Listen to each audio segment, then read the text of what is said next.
Today. वक्त हो चुका है छत्तीसगढ़ की खास खबरों का। पहली खबर देखिए लाल शाह की। केंद्रीय गृह मंत्री अमित शाह ने प्रदेश भाजपा मुख्यालय में छत्तीसगढ़ विधानसभा चुनाव के लिए मोदी गारंटी 2023 लॉन्च की।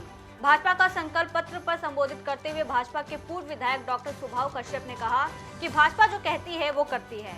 हमने इस संकल्प पत्र में जो घोषणाएं की हैं वो पूरी ईमानदारी के साथ लागू की जाएंगी, समय सीमा में लागू की जाएंगी और पूरी तरह से लागू की जाएंगी। सुभाव कश्यप ने कांग्रेस को झूठा घोषणा पत्र जारी करने वाली सरकार बताते हुए कहा कि वो गंगा जल की झूठी कस्में खाने वाले हैं। सुभाव कश्यप ने महादेव ऐप के 508 करोड़ घोटाले की भी बात उठाते हुए कहा कि मुख्यमंत्री द्वारा ऐसा कृत्य छत्तीसगढ़ के लिए शर्मसार करने वाली बात है। वहीं भाजपा अपने संकल्प पत्र को पहले की तरह इस बार भी हर हाल में पूरा करेगी। पिछले बार उन्होंने 36 वादे किए थे, लेकिन आपने देखा होगा उनका जो घोषणा पत्र है ऊपर ही था पूर्ण शराबबंदी। लेकिन कहाँ शराबबंदी हुआ? हमारे आबकारी मंत्री बोलते हैं मरने से शराब बंद नहीं करूंगा, बंद हो ही नहीं सकता शराब। ऐसा फिर ऐसा घोषणा क्यों करना गंगा जल लेके वो भी? तो इसलिए भारतीय जनता पार्टी का स्पष्ट मानना है, हम लोग हमारे जनता जनार्दन है, उसके लिए सेवा करना है और ये जो संकल्प पत्र हमारा सेवा के लिए है संकल्प पत्र। बढ़ते अगली खबर की ओर देखिए चंद्रदीप यादव की। अवैध संबंध बना हत्या का कारण। सुपारी किलर के माध्यम से व्यक्ति की कराई गई हत्या। 50,000 रुपए देकर किया गया था मौत का सौदा। घटना में शामिल सभी 3 आरोपियों को पुलिस ने गिरफ्तार किया। महिला का पहले आरोपी से था अवैध संबंध, बाद में मृतक देव कुमार से भी था अवैध संबंध। आरोपियों ने कुल्हाड़ी, लोहे का रॉड और डंडे से हमला कर रिटायर्ड फौजी की हत्या की। आरोपियों के विरुद्ध विधि अनुसार कार्रवाई की जा रही है। पूछताछ किए जाने पर पाया गया कि जो मृतक था देव कुमार, वो 2021 में आर्मी से रिटायर होकर के घर पहुंचा हुआ था और परिवार के साथ व्यतीत कर रहा था। सभी बिंदुओं पर जांच करने पर यह पाया गया कि गांव के ही एक महिला के साथ में इसके संबंध है और उसके जो एविडेंस थे उसको अवलोकन किए जाने पर, इलेक्ट्रॉनिक एविडेंस थे उसको अवलोकन किए जाने पर यह लगभग पुष्टि हुई कि एक गाँव की एक महिला उसके साथ में इसके संबंध थे। और जब इसकी और आगे से गहराई से पूछताछ की गई तो ये भी पाया गया कि इसमें एक और अन्य व्यक्ति था जो उसी गांव का रहने वाला था, सुनील कुशवाहा। इसके भी पूर्व में उस महिला के साथ में संबंध थे। तो कुल मिलाकर के यह एक लाइन मिला हम लोगों को कि यह हत्या हो सकता है कि अवैध संबंधों का नतीजा हो। अभी लगातार पूछताछ किया जा रहा है। अगर और किसी प्रकार की महिला के प्रत्यक्ष रूप से संलिप्त होने की बात आती है तो उसको भी प्रकरण में गिरफ्तार किया जाएगा। बढ़ती खबर की ओर देखिए चंद्रशेखर बरेट की। अकलतरा विधानसभा में इस बार भी ऋचा जोगी को क्षेत्र में अपार समर्थन जनता का मिल रहा है। उन्होंने साफ कहा है कि इस बार हमारी लड़ाई महंत और हल से है, राजा साहब से है। ऋचा ने साफ कहा है इस बार सरकार हमारे बिना नहीं बनेगी। उन्होंने अपनी विपक्षियों पर जमकर निशाना साधा। कहा कि 15 साल रहने के बावजूद भी क्षेत्र में विकास के कार्य नहीं हुए हैं, फिर चाहे वो सड़क हो या फिर आम जनताओं की मूलभूत सुविधा।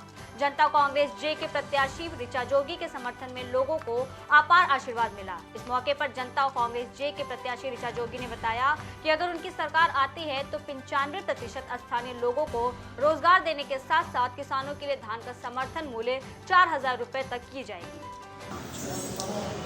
एक ही लाइन बोलती हूँ कि अब हम लड़ाई महल और हल की। एक तरफ तो महल है, राजा साहब हैं, और एक तरफ आपकी बेटी, आपकी बहन है। तो अच्छा, मैं ये कहती हूँ कि मैं दौड़ कर आपकी सेवा करूँ। देखिए, यहाँ पर विकास का कार्य बिल्कुल भी नहीं है। विधायक महोदय, उनको 5 साल अभी मिला है, 2018 से 2023। साथ में पहले भी वो बसपा से विधायक रहे, कांग्रेस से विधायक रहे। तो इतना मतलब 15 ईयर्स 15 साल कम नहीं होते काम करने में। उनको तो ऐसा चमका देना चाहिए था इस क्षेत्र। हम स्थानीय हमारे छत्तीसगढ़ के शिक्षित युवाओं को नौकरी देना चाहिए और साथ में 3,000 भत्ता के और व्यवसाय करने के लिए हमारी पार्टी की तरफ से 5 लाख रुपया सहयोग राशि। परिवहन संघ के अध्यक्ष और भाजपा नेता रतन दुबे की नक्सलियों ने की निर्मम हत्या। नारायणपुर के कौशल नार में चुनाव प्रचार प्रसार के लिए गए रतन दुबे की अज्ञात माओवादियों द्वारा धारदार हथियार से हमला कर हत्या कर दी गई। इस मामले में अग्रिम वैधानिक कार्रवाई की जा रही है। पीएम मोदी राजनांदगांव के धर्म नगरी डोंगरगढ़ पहुंचे, जहां उन्होंने अपने तय कार्यक्रम के अनुसार विश्व प्रसिद्ध मां बमलेश्वरी मंदिर पहुंचकर पूजा अर्चना कर देश की खुशहाली की कामना की। इस दौरान उनके साथ भाजपा के राष्ट्रीय उपाध्यक्ष और प्रदेश के पूर्व मुख्यमंत्री रमन सिंह भी मौजूद रहे। पीएम नरेंद्र मोदी को देखने के लिए बड़ी संख्या में शहर की जनता उमड़ी और उनका स्वागत किया। कोंडागांव के अंतर्गत आने वाले नारायणपुर विधानसभा क्षेत्र मर्दापाल में केदार कश्यप ने बाजार स्थल के समीप आम सभा को संबोधित किया। उन्होंने सभा को संबोधित करते हुए कांग्रेस के कुशासन 5 साल की नाकामियों को गिनाया। वहीं वर्तमान विधायक को आड़े हाथों लेते हुए एक असफल विधायक सरपंच की संज्ञा भी दे डाली। उन्होंने कहा कि अगर प्रदेश में भाजपा की सरकार बनती है तो निश्चित ही जिस तरह से भाजपा ने अपना घोषणा पत्र जारी किया है उस पर जरूर खरे उतरेंगे और हर गरीब तक इसका फायदा मिलेगा। पूर्व कैबिनेट मंत्री और विधायक बृजमोहन अग्रवाल ने प्रेस कॉन्फ्रेंस में कहा कि अगर छत्तीसगढ़ महामारी को बदनाम करने का काम किसी ने किया है तो वो मुख्यमंत्री है।